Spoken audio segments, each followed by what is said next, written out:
Across the country and around the world, across the street and around the corner, this is Over the Culture.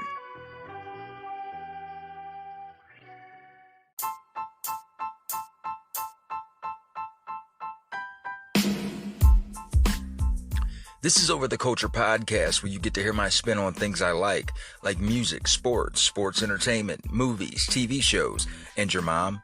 You also get to hear about things I don't like when good things go bad. And I'm your bastard of ceremonies, the one gig kid, Pat Stay Black, Alex Treblack, Reefer Sutherland, Luke Fly Talker, the most interesting blurred in podcasting, the troller of trolls, the prince of petty, Steve G. It's August 1st, 2021, the first of the month. You know something good that went bad a long time ago? MTV. That's right. MTV premiered on this day in 1981, and it started off as a great thing, a good thing, a beautiful thing. But over time, other interests got involved. There was a time, back in my day, music television played music on the television. It was music videos nonstop. They had countdowns. They had a whole block of just metal. Headbangers Ball. With the occasional game show. Was it MTV Remote Control, hosted by Colin Quinn? The occasional TV show, The Real World or Beavis and Butthead, Liquid Television, The State, Rock Basketball. They were cool at one point. And to me, they stopped being cool. And then they brought out MTV2. When MTV, the main MTV, got full of bullshit, they were like, all right, Let's start doing what we used to do on another channel. Let's create another channel, call it MTV2, and then we'll play nothing but music videos. On MTV2, we can start doing all this other shit, Jackass Part 2, 3, 4, and Bam's Ride into the outer worlds of fucking who knows what, and all of that. Yeah, we'll do that shit. MTV2, alright? So now MTV2 is just wilding out in goddamn Martin reruns. And I like wilding out, and I like Martin. But where's the fucking music? MTV, MTV2, Mom, double OG Mom, triple OG Mom, Teen Mom. What the fuck? Florabama Shore. Get the fuck out of here.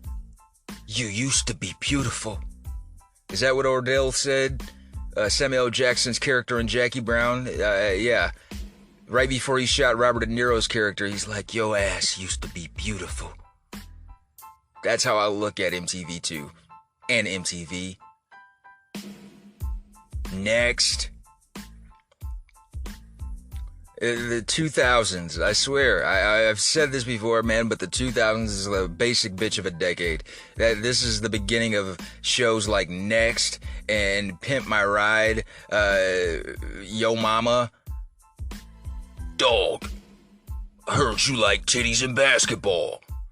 So we put a half court in your back seat, and we made the headlights look like titties. X to the Z. Ah! Yeah. And look where we are now. MTV, MTV2. Where's Carson Daly? Is he like hogtied in someone's basement? Kurt Loder. MTV News. Tabitha Sorensen. I remember all of that shit, man. Dan Cortez, Bill Bellamy.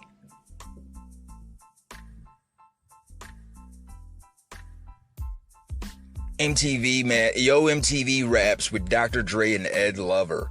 Great times, great moments. It was fun to be a 90s kid. I tell you.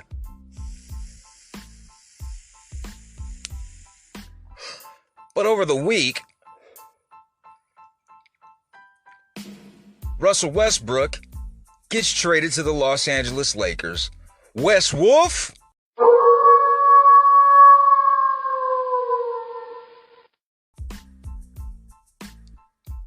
Now we got Brodie tagging up with Bron and the Brow.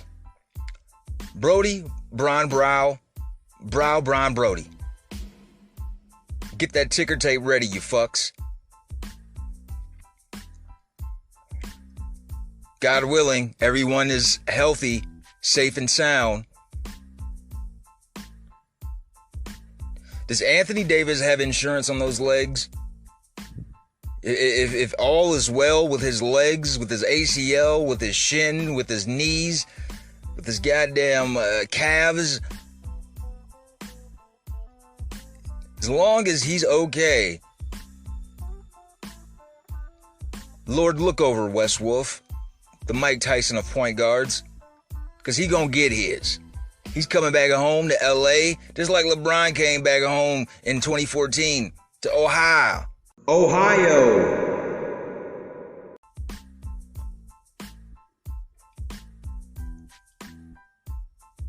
It would have been nice to add Chris Paul, take that veterans minimum, but nah, he wanted to stay in Phoenix apparently. And apparently Dwight wants to come back to LA. If Dwight comes back to Los Angeles, this is the third dime for Dwight Howard being a Los Angeles Laker. The third time. Get that ticker tape ready, you fucks. Get it ready. And, you know, Kawhi. The last man of cornrows. Yeah, he's going to come back. He's playing for the Clippers. It's not going to be easy. And Klay's going to come back. Klay with a K. So Golden State, they're going to do their thing with Steph, everyone's favorite point guard. They're going to be a problem again. And then the East. Let's not forget about the Nets, Brooklyn, you know, Kyrie, KD, and Harden. And that's really the finals that we want. We want to see Brooklyn versus Los Angeles. Congratulations once again to Milwaukee. But man, with a healthy Brooklyn, can you handle Kyrie, Drew Holiday? Can you?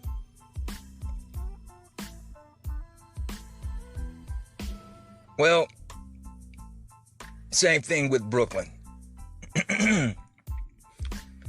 Someone make sure your legs are okay for next year's playoffs, Kyrie.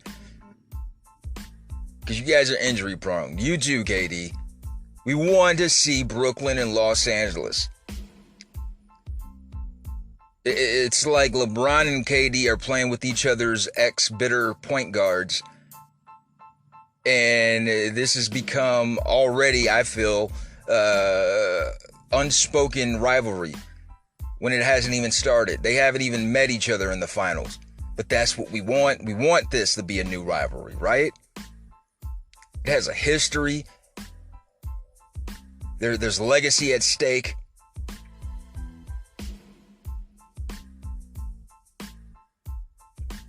It's a great story. Each team has a three-piece now.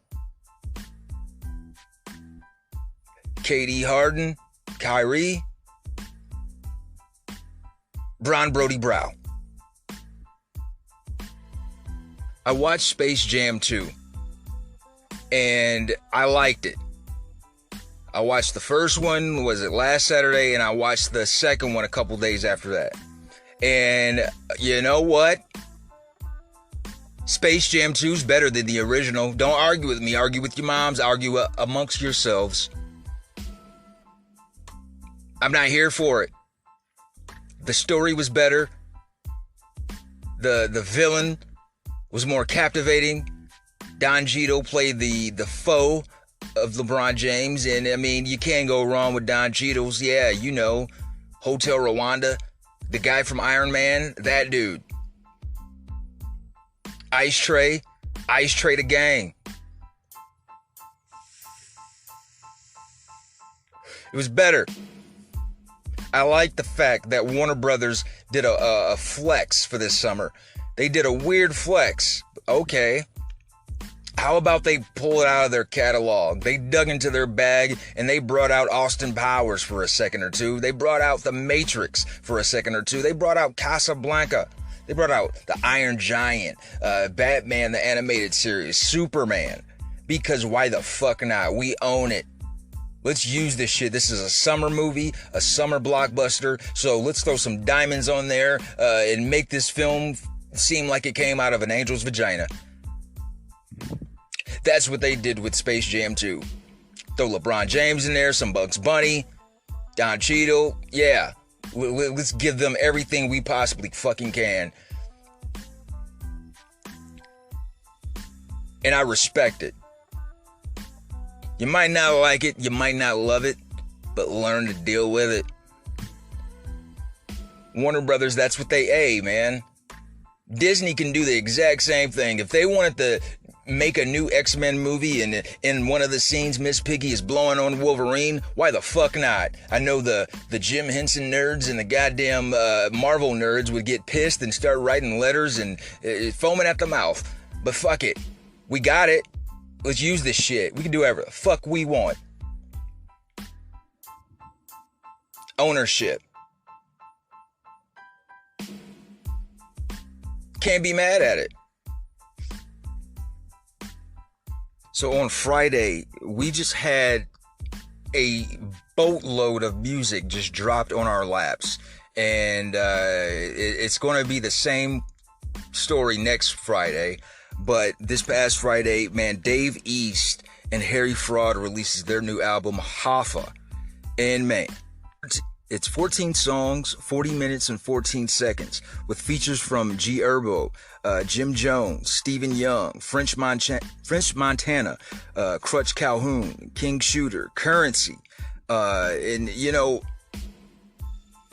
Dave East, I'm just now realizing he sounds a lot like Tyler, the Creator. Now, if you listen to him at full length, if you listen to them for the full length of their album, I mean, obviously they don't have the same style. Their flows are not completely the same, but voice-wise, they have a very calculated and raspy delivery. There are moments when they sound pretty similar, very similar. But also there's a feature from Benny the Butcher. And you know, Dave East, I look at just like Benny the Butcher and Griselda Gang, you know, West Side Gun, Conway, The Machine. It's a resurgence of this 90s-esque hip hop. Dave East is, I'm sure he was raised off of like the 90s East Coast, your Big L's, your Big Puns, your Bigs, your Wu-Tangs. He even plays Method Man in the Wu-Tang Saga, in the Wu-Tang miniseries on Hulu, which is coming back here this fall, and I can't wait. He's even collaborated with Method Man on a track or two from time to time. But yeah, man, his newest album, Hoffa, with Harry Fraud, I added just about most of this album to my playlist. And I was trying to play MLB The Show while I was listening to it, and I kept having to pause the game just so I can add another song. Oh, shit, this is a banger. I can't let this one slide. But yeah, check that out, Hoffa, by Dave East and Harry Fraud. Two albums that I haven't even had a chance to get to yet. Isaiah Rashad's The House of Burning and Logic's Bobby Tarantino 3. And Isaiah Rashad, he's from the same camp as Kendrick Lamar, Top Dog, and he never ceases to amaze me. He has yet to do it. I mean, he's consistent. Everything he puts out, I don't skip. I'll say that about Isaiah Rashad. And with Logic, a lot of people criticize him and says that he's one of the worst rappers ever. I don't know where they get that from. Have you ever heard of Brian Williams, aka Baby? Baby might be the worst at putting words together to rhyme. Yeah. but that's definitely on the agenda. Isaiah Rashad's The House of Burning and Logic's Bobby Tarantino 3. But what I did have a chance to listen to is Young Dolph's Paper Route Illuminati. Oh my God. Man, you know, when it comes to Memphis, Moneybagg Yo gets a lot of the attention these days, and rightfully so. If it's not him, it's Yo Gotti. Rightfully so. They have a catalog, especially Yo Gotti. They have libraries of just slappers. But I feel like people are neglecting Young Flipper. Y'all better put some respect on Dolph's name. Uh-huh. Yeah, that guy. This album, Paper Route Illuminati, I just... Another one. I had to put damn near the whole album on my playlist because there are some tracks that Dolph's not even on. But even the all-stars on this roster, Key Glock, he's featured in a couple. Snoop Bands, Big Unk, Kenny Money, Joey Badass, Paper Route Woo. Some of these guys I've never heard of, but damn, did they deliver. This album is 1 hour and 18 minutes. And when I tell you, it's 23 songs. I'm telling you, out of these 23 songs, I probably added about 20 of them. Now, disclaimer. If you're one of those, no, I don't do this new age. I don't do the trap. I don't do the, I like the boom bap. You know, this album, Paper Route Illuminati, it might not be for you. I'll just say that. But if you do like to get down and, you know, you want to hear people trapping out the bando and pistol whipping motherfuckers, you know what? You might want to check out Paper Route Illuminati with Young Dolph, featuring some of his all-stars. You just might. I know. When I first listened to it on Friday, between Friday and now, I already caught about 2-3 felonies, bailed myself out, and yeah, I might be going back in. It's all good, though. Tell my family I love them. I'll be back home by Christmas. But all things August 1st. In 1981, MTV premiered at 12:01 a.m. And MTV, yo ass used to be beautiful. In 1986, Howard the Duck premiered in theaters. I used to like that movie, but now as an adult, and now that I know better, it's actually a shit show. But Howard the Duck, the character, is cool himself, I guess. On that same day, Flight of the Navigator premiered. That is a cult classic for 80s babies. And on that same day, Friday the 13th, Part 6, Jason Lives. That's right, by 86, they already cranked out 6 of these things. And where we are now, I don't know. The motherfucker's been dead, brought back to life. He's been sent out to space. He's fought Freddy. You know... When's the CGI DreamWorks cartoon, goddammit? In 1996, MTV2 is launched. So, 15 years after the original launch, MTV2, the sequel, premiered in 96. And the first video played is Where It's At by Beck. On that same day in 96, George R.R. Martin publishes the epic fantasy novel A Game of Thrones, the first in his series, A Song of Ice and Fire. In 1997, Spawn premiered in theaters, and I saw that in the theaters with my aunt and my cousin. Michael Jai White does not get enough credit as one of the greatest action heroes, not just of our time, but of all time. I said it, Black Dynamite. Put some respect on his name.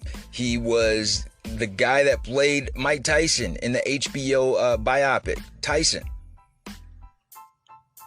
And in real life, he's a bad motherfucker. In real life, he can beat that ass. And on that same day when Spawn premiered, Air Bud premiered, and I've never seen Air Bud, don't have any plans to. Even if I have children or grandchildren, I don't care to see a golden retriever shooting basketballs.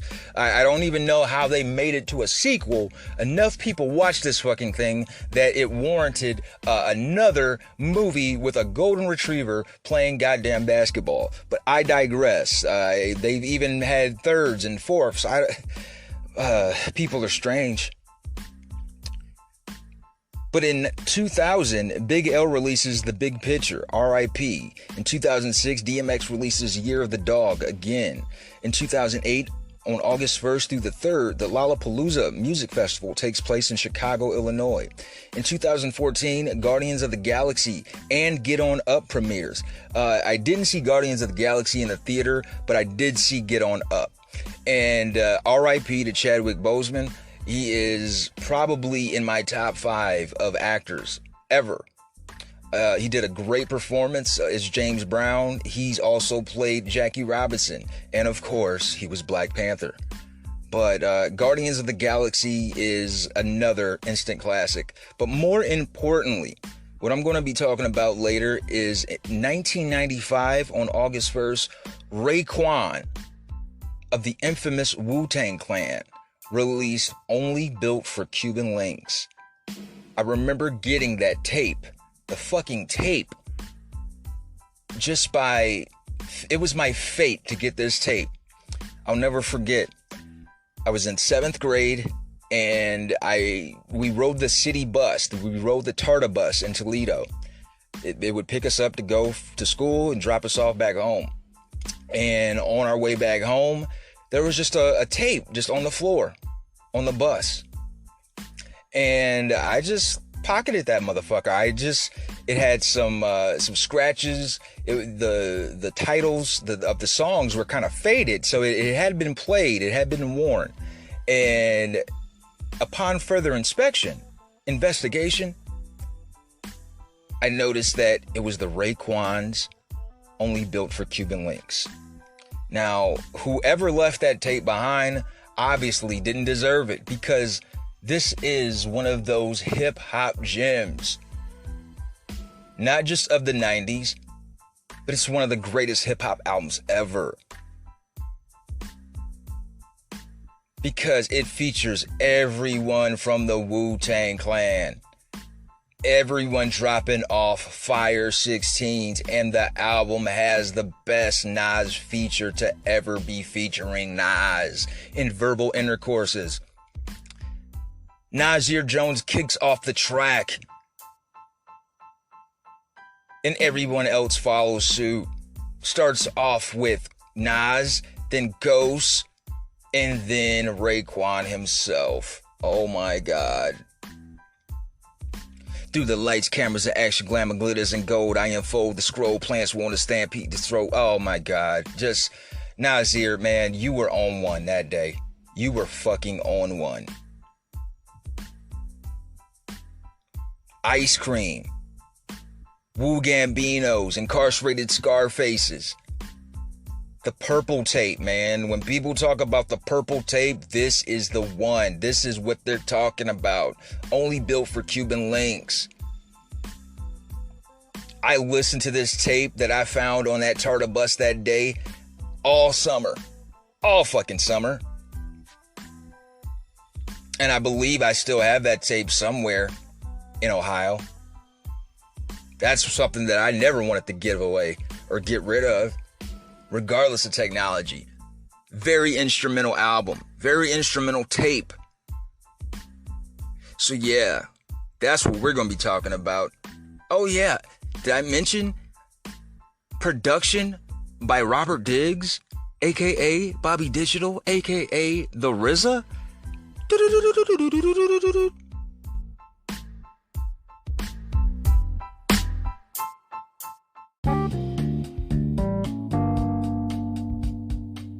Today in sports history. In 1936, the 11th Summer Olympic Games are opened by Adolf Hitler in Berlin. In 1963, Arthur Ashe becomes the first African-American tennis player to be named in the U.S. Davis Cup team. In 1971, Richard Petty wins the Dixie 500 in Atlanta, Georgia, to become the first NASCAR driver to win $1 million in career earnings. In 1973, struggling ABA club Virginia Squires trade star forward Julius Erving to the New York Nets for George Carter and cash. In 1976, the Seattle Seahawks take the field for the first time in a preseason game versus the San Francisco 49ers at the newly constructed King Dome in Seattle. In 1978, the Atlanta Braves trounced the Cincinnati Reds 16-4 and put a halt to Pete Rose's National League record-hitting streak at 44 games. In 1986, Minnesota Twins pitcher Bert Blyleven becomes the 10th pitcher to reach 3,000 MLB strikeouts. In 1987, Mike Tyson outpoints Tony Tucker in 12 rounds in a heavyweight boxing unification matchup in Las Vegas, first to own all three major belts, WBA, WBC, and IBF simultaneously. In 1993, 14-time MLB All-Star Reggie Jackson is inducted into the Baseball Hall of Fame in Cooperstown, New York.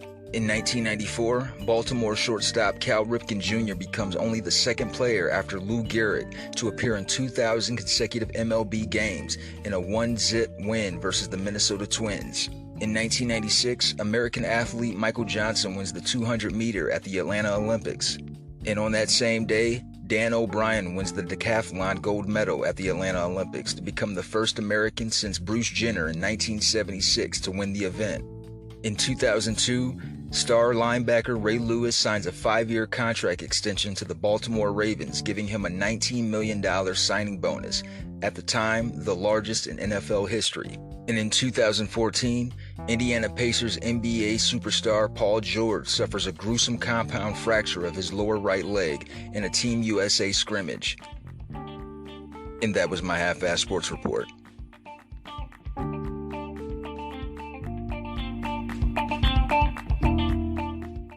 Coming up, I'm going to go over the greatest solo album by a Wu-Tang member, one of the greatest albums of the 90s, one of the greatest albums in hip-hop history, one of the greatest albums of all time, only built for Cuban links. We'll be back after these messages.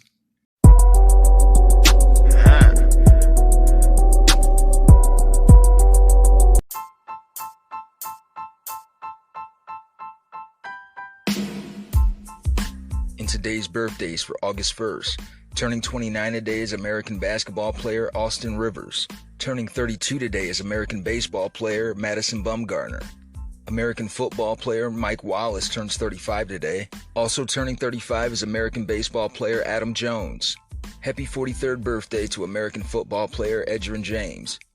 Turning 53 today is American basketball player and coach, the Plastic Man, Stacey Augmon. Turning 57 today is American singer, songwriter, and producer of the band Counting Crows, Adam Duritz. Turning 58 today is American actor John Carroll Lynch. I know him better as Drew Carey's brother on The Drew Carey Show. But also turning 58 is American rapper, producer, and actor Coolio. Happy 61st birthday to American rapper and songwriter, the iconic, the infamous, legendary Chuck D of the Public Enemy. And another one. Turning 63 today is American basketball player, coach, and the only white guy I know named Kiki Vandeweghe. And happy 71st birthday to American basketball player and coach, Roy Williams. Go Tar Heels.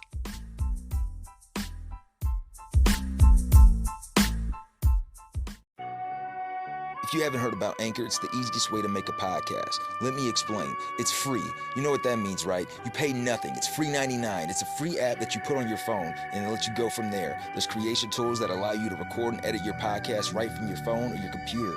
Anchor will distribute your podcast for you so it can be heard on Spotify, Apple Podcasts, iTunes, many more. You can make money from your podcast with no minimum listenership. It's everything you need to make a podcast in one place. Check out Anchor.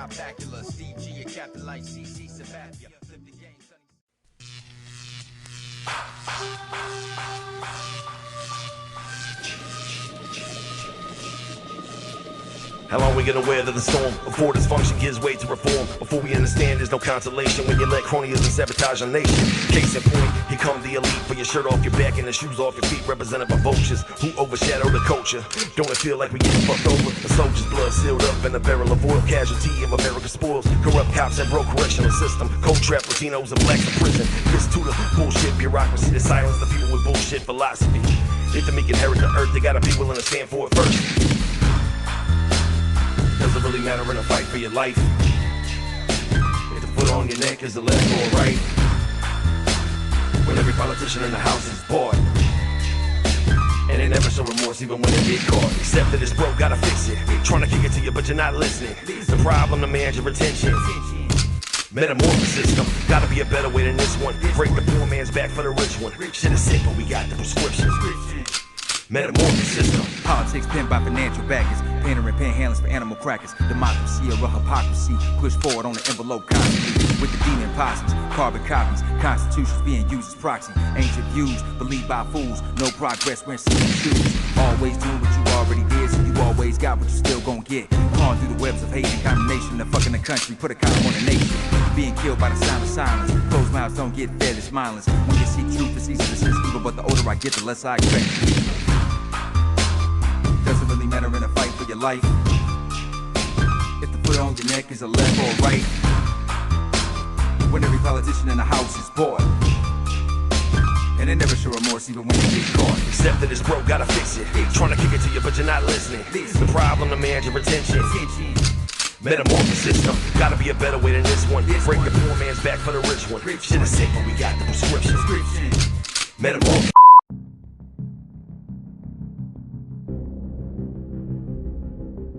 And a special mention to those no longer with us. Last Monday, we lost American musician Joey Jordison. Born Nathan Jonas Jordison on April 26, 1975 in Des Moines, Iowa, he was the drummer and co-founder of metal band Slipknot, as well as guitarist for horror punk band Murder Dolls. Jordison grew up with his parents and 2 sisters, and was given his first drum kit at the age of 8. He performed with many bands early in his career, then in the summer of 1995, he joined the group The Pale Ones, which would later change their name to Slipknot. Jordison played in Slipknot since their formation, until his departure from the band in December of 2013. Of Slipknot's 9-member lineup, which lasted from 1999 to 2010, Joey was the third to join the band. He was the drummer and founder of Scar the Martyr, which formed in 2013 and disbanded in 2016. With Slipknot, Jordison performed on 4 studio albums and produced the live album 9.0 Live. Outside his major projects, Jordison performed with other metal groups such as Rob Zombie, Metallica, Korn, Ministry, OTEP, and Satyricon. Jordison was also known for his session work, which includes performances on many albums for many artists. In 2016, Jordison talked about suffering from acute transverse myelitis in a Metal Hammer interview. Its symptoms started in 2010 while touring with Murder Dolls, but the disease was diagnosed long after. This progressed to the loss of use of his left leg. The neurological disease had temporarily cost him the use of his legs and caused him to be unable to play the drums before rehabilitation. He recovered with the aid of medical help and intensive work in the gym. But on July 26, 2021, Jordison died in his sleep at the age of 46. Trevor Berbick was a Jamaican professional boxer who competed from 1976 to 2000. Born on August 1, 1954, in Norwich, Port Antonio, Jamaica, he won the WBC heavyweight title in 1986 by defeating Pinklin Thomas, then lost it in his first defense in the same year to Mike Tyson. Berbick was also the last boxer to fight Muhammad Ali, defeating him in 1981. As an amateur, Berbick won a bronze medal in the heavyweight division at the 1975 Pan American Games. In both his early and late professional career, he held the Canadian heavyweight title twice, from 1979 to 1986, and 1999 to 2001. On October 28, 2006, Berbick was murdered at a church in Norwich, Jamaica, by an assailant wielding a 2-inch steel pipe. He sustained repeated blows to the head and died at the scene. Police arrested 2 men, one of whom was Berbick's 20-year-old nephew, Harold Berbick, in connection with the murder. They were interrogated at the Port Antonio police station in Portland early on the morning of October 29th. Local residents indicated that the suspect was involved in a land dispute with Berbick. On November 3rd, it was reported that Berbick's nephew, 20-year-old Harold Berbick, and an unidentified 18-year-old man had been charged with his murder by Jamaican police. On December 20th, 2007, Harold Berbick was convicted for the murder of his uncle. His alleged accomplice, Kenton Gordon, was convicted of manslaughter, and both men were sentenced on January 11th, 2008. Harold Berbick was sentenced to life in prison. Kenton Gordon was sentenced to 14 years. Trevor Berbick's body was buried at the Berbick family plot, Norwich, in Portland, Jamaica. He was 52 at the time of his death. Jerry Garcia was an American singer, songwriter, and guitarist. Born Jerome John Garcia on August 1st, 1942, in San Francisco, California, he's best known for being a principal songwriter, lead guitarist, and vocalist with the rock band The Grateful Dead, of which he was a founding member and which came to prominence during the counterculture of the 1960s. Although he disavowed the role, Garcia was viewed by many as the leader of the band. As one of its founders, Garcia performed with the Grateful Dead for their entire 30-year career. Garcia also founded and participated in a variety of side projects, including the Saunders Garcia Band with longtime friend Merle Saunders, the Jerry Garcia Band, Old and In the Way, the Garcia Grisman Garcia Khan acoustic duos, Legion of Mary, and New Riders of the Purple Sage, which he co-founded with John Dawson and David Nelson. He also released several solo albums and contributed to a number of albums by other artists over the years as a session musician. He was well known for his distinctive guitar playing and was ranked 13th in Rolling Stone's 100 Greatest Guitarists of All Time cover story in 2003. In the 2015 version of the list, he was ranked at number 46. Garcia was also renowned for his musical and technical ability, particularly his ability to play a variety of instruments and sustain long improvisations with the Grateful Dead. Garcia believed that improvisation took stress away from his playing and allowed him to make spur-of-the-moment decisions that he would not have made intentionally. In an interview with Rolling Stone, Garcia noted that my own preferences are for improvisation, for making it up as I go along. The idea of picking, of eliminating possibilities by deciding, that's difficult for me. Originating from the days of the acid test, these improvisations were a form of exploration rather than playing a song already written. On August 9, 1995, Garcia died in his room at the rehabilitation clinic, 8 days after his 53rd birthday. The cause of death was a heart attack. Garcia had long struggled with drug addiction, weight problems, sleep apnea, heavy smoking, and diabetes, all of which contributed to his physical decline. Lesh remarked that, upon hearing of Garcia's death, I was struck numb. I had lost my oldest surviving friend, my brother. Garcia's funeral was held on August 12th at St. Stephen's Episcopal Church in Belvedere. It was attended by his family, the remaining Grateful Dead members, and their friends, including former pro basketball player Bill Walton and musician Bob Dylan. Rest easy, y'all.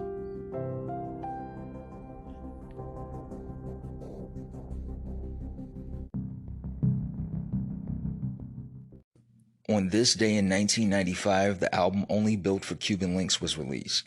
Only Built for Cuban Links is the debut studio album by American rapper and Wu-Tang Clan member Raekwon, released by Loud Records and RCA Records. The album was loosely composed to play like a film, with Raekwon as the star, fellow Wu-Tang member Ghostface Killah as the guest star, and producer RZA as the director. It features appearances from every member of the Wu-Tang Clan except for Old Dirty Bastard. The album also features debut appearances for affiliates Capadonna and Blue Raspberry. It also features an acclaimed guest appearance from rapper Nas, which marked the first collaboration with a non-affiliated artist on a Wu-Tang related album. Upon its release, Only Built for Cuban Links debuted at number 4 on the Billboard 200 chart and number 2 on the top R&B hip-hop albums chart while selling 130,000 copies in its opening week. The album was certified gold by the Recording Industry Association of America on October 2, 1995, and later platinum on February 24, 2020. According to the Nielsen SoundScan, it has sold 1.1 million copies in the United States alone as of 2009. Although it failed to acquire the same initial sales success as previous Wu-Tang solo albums, Cuban Links achieved greater critical praise, with many complimenting its cinematic lyricism and production. Only Built for Cuban Links has received acclaim from music critics and writers over the years, with many lauding it as one of the greatest hip-hop albums of all time. With its emphasis on American mafia insinuations and organized crime, the album is widely regarded as a pioneer of the mafioso rap subgenre. It is considered to have been highly influential in hip-hop music over the next decade, being heavily referenced and influential on acclaimed albums such as Jay-Z's Reasonable Doubt and the Notorious B.I.G.'s Life After Death. Along with Jizz's Liquid Swords, Cuban Links is the most acclaimed solo Wu-Tang work. Rolling Stone magazine placed it at number 480 on the 500 greatest albums of all time list in 2012, and later at number 219 in the 2020 reboot of the list.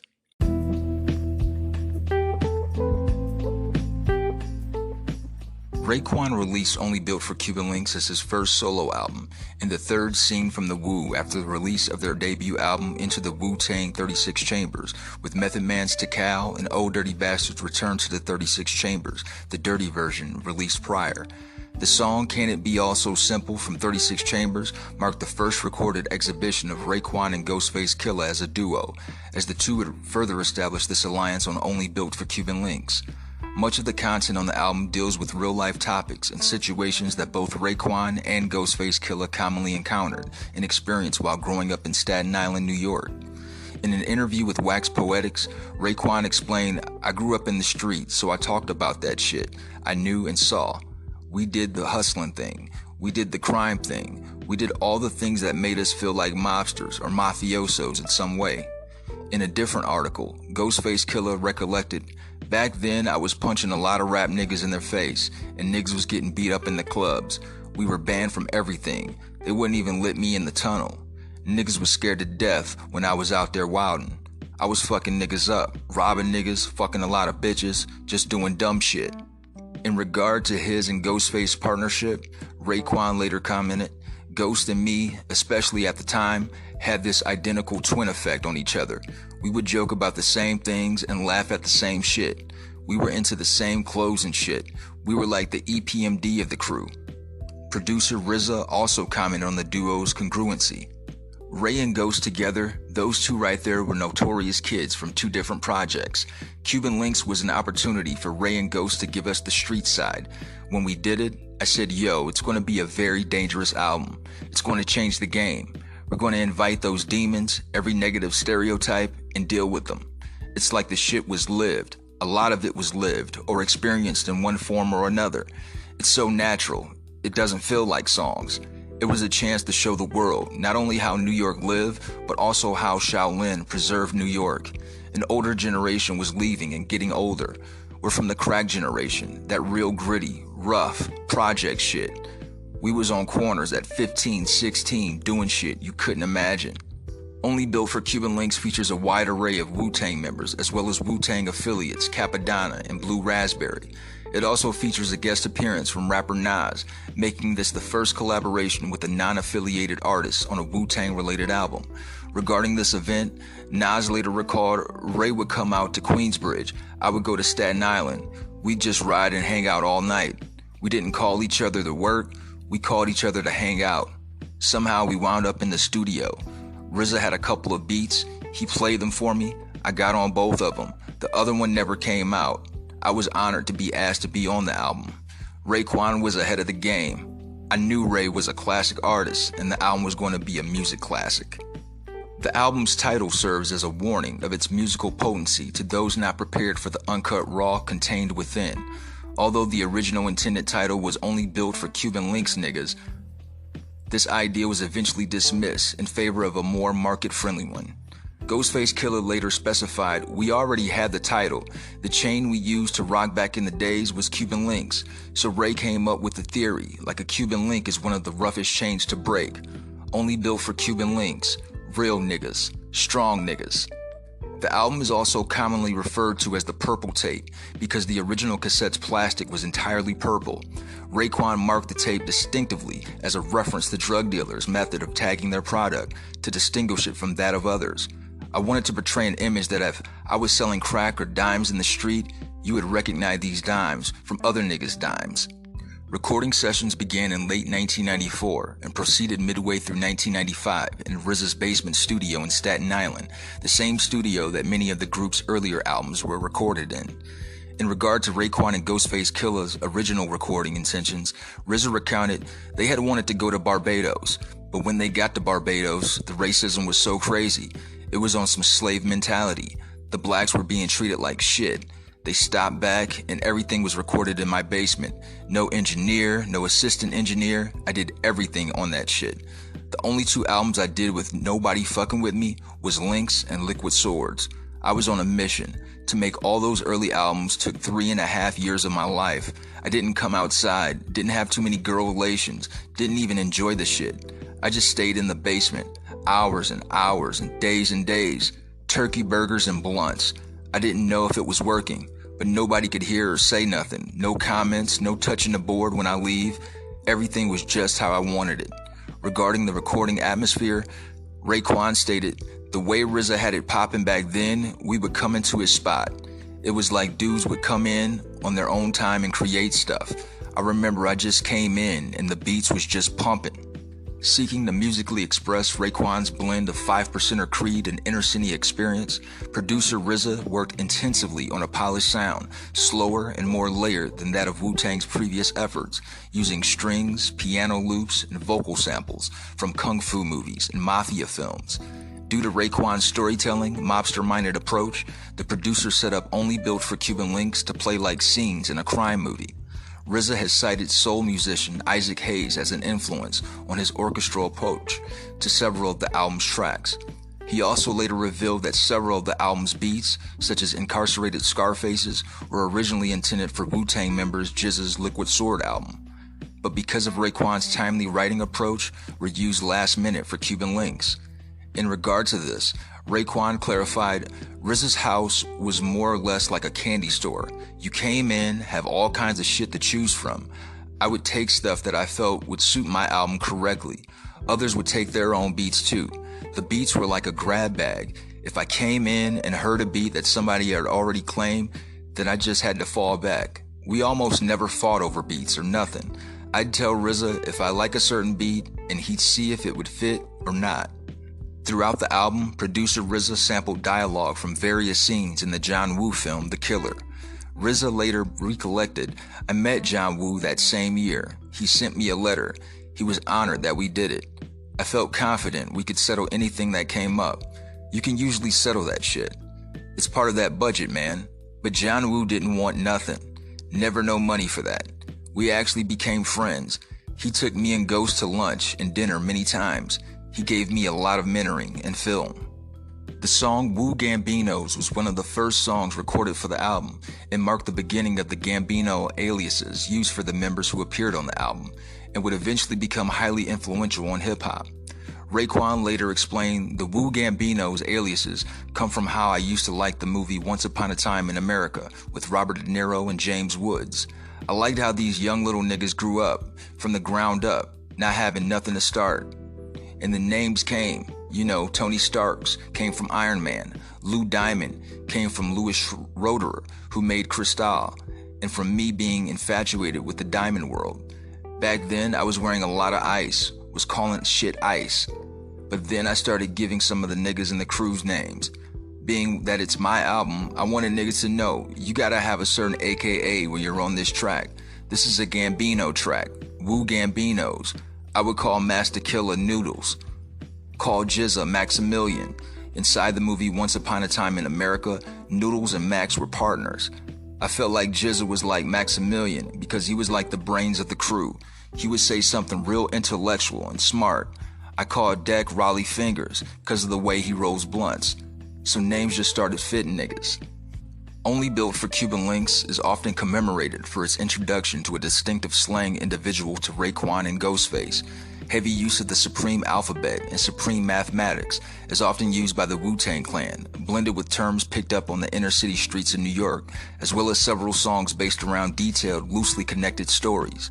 In an article for XXL, RZA later illustrated, the theme of the album is 2 guys that had enough of the negative life and was ready to move on, but had one more sting to pull off. They're tired of doing what they're doing, but they're trying to make this last $250,000. That's a lot of money in the streets. We're gonna retire and see our grandbabies and get our lives together. In keeping with this loose storyline, the album opens up with the introduction track, Striving for Perfection, in which Raekwon and co-star Ghostface converse about visions and goals. On the preceding track, Knuckleheads, Raekwon and Ghostface divide money in the song's intro and then engage in a heist, with U-God's character being killed off at the end of the verse. The reason for this elimination is because U-God was sentenced to serve several months in prison, which prevented subsequent participation on Cuban Links. U-God, however, recruited his lyric mentor and childhood friend Capadonna to take his place later in the album. Only Built for Cuban Links features dialogue-driven interludes in the beginning of several tracks with Raekwon and Ghostface Killah conversing about money, life, crime, and hip-hop, among other things. The introduction to Glaciers of Ice, for instance, involves Ghostface addressing his plans and methods for dyeing Wallaby-styled Clarks. In a 2005 interview, Ghostface Killah explained, "We was in the car one day, driving around with a DAT machine, with a microphone, and we just started talking shit about how we're gonna do it this summer, with the Clarks. The dyeing was something I was already doing. I'm an inventor. Niggas can't fuck with me when it comes to style. Only nigga that is right there with me is Slick Rick. Other than that, I'm boss." The album ends with the song North Star, which serves as a closing credits type of song. In regards to this track and Papa Wu's inclusion, RZA later remarked, "The idea is Ray did everything he had to do. Everything is over now. The job is over. Mission is over. It's a perfect closing to the album. Papa Wu was a very smart mentor in the younger days to me and ODB. Everybody had dibs and dabs of knowledge of self. I brought him in to be a mentor, to see these men like, I love them, and you're the only person I know that have the intelligence to keep them in sync with knowledge. It's very poisonous unless they got proper guidance. He was the smartest man I'd ever met at a certain time in my life." Raekwon further commented, "North Star was a track I really wanted on my album. It was a track that I felt the vibe of it was motion picture-like." Only Built for Cuban Links was well received by contemporary critics. The Source magazine's Nicholas Paluoff said Raekwon has always brought his own special flavor to the Wu cipher. He sprays out lyrics like gunfire, forming vivid tales. What truly sets Cuban Links apart is the sheer abundance of well-written, complex lyrics. Paluoff also praised RZA's production, viewing it as his best yet. The tracks are suited to the distinct flow of the chef, who weaves in and out between beats. Chio H. Choker of Spin magazine found Raekwon to be as vivid a lyricist as Kool G Rap. So vivid you smell the gunpowder and wipe the blood on your shirt, while crediting RZA for taking the art form of production to new heights.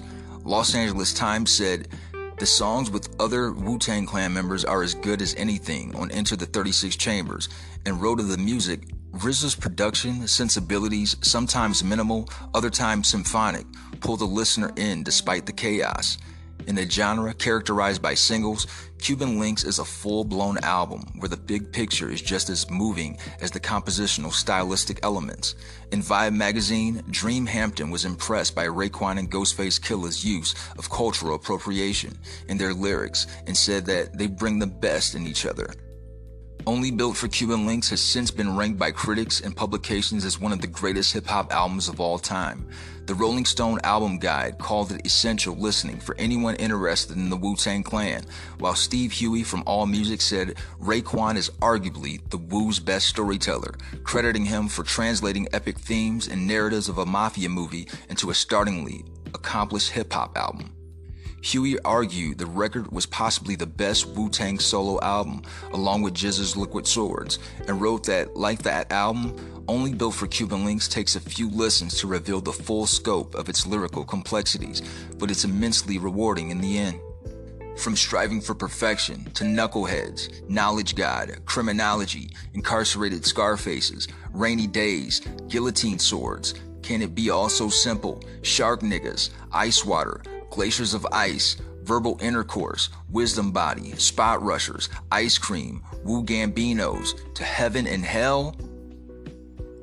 Happy 26th anniversary, Only Built for Cuban Links. The birth of the greatest hip-hop duo, in my opinion, of all time. Raekwon and Ghostface Killah.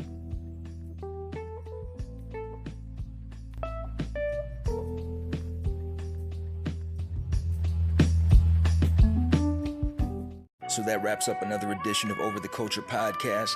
Make sure you check out my other show, Happened in the 90s, with my guy, Matt G, every Thursday, as well as our sister show, Crushgasm, every Wednesday. And we just had an interview, me and Matt, with the Game of Nerds. That is going to be a banger, so check that out. Keep your ears peeled. That's Game of Nerds with our new friend, Shannon Parola. Y'all be cool now. Peace. The rent's due, motherfucker!